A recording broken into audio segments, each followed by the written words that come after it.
Good morning and good afternoon to you all. Now, we've got some news for you that could have some significant financial implications, and the tensions between Russia and the US is escalating. And it's not just limited to the political sphere. You see, the Russian President Vladimir Putin has announced that Russia will be suspending its observation of the New START treaty with the United States, which limits the nuclear arsenals of the two countries. Now, this means the US could lose access to the inspection sites and monitoring data about the number of deployed Russian nuclear warheads, as well as the land and sea based vehicles used to launch them. Now, as investors, what does this mean for our money? Well, when tensions rise, the markets can become volatile. We already saw a mixed reaction in Asia with stocks and futures being mixed in the open, and US contracts edging lower.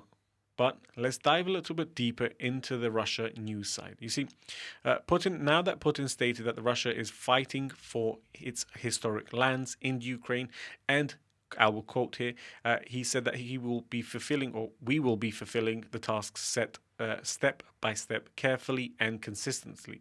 Now, that doesn't sound like the words of a man that is about to be give up anytime soon, which is contrary to what our Western media leads us to believe. He does still hold a high popularity, and instead of his high popularity going down because of the war, it has gone up, since Russians tend to agree with many of his reasons behind the current war.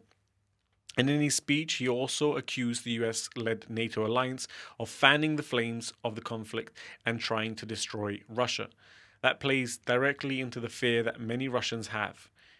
Putin's decision to suspend the New START treaty is seen as a hostile signal by leaders in the West, with some fearing that it could dismantle the entire architecture of the nuclear arms control that we have.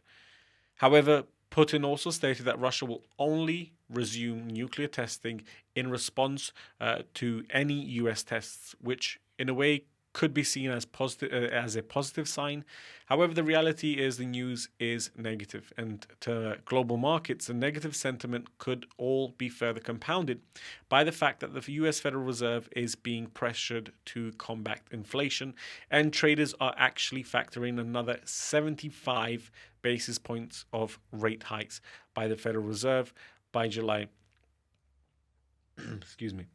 This could make things even more challenging for global markets, especially if Russia continues to push its agenda in Ukraine, or the US West decides to send longer-range missiles, which Putin stated in his speech would mean Russia has to go further into Ukraine to stop those missile systems being placed in locations within Ukraine that could reach Russian territory. So what should we do as investors? Should we panic and sell all our stocks? Absolutely not. As always, it's important to stay informed and make informed decisions based on the information we have.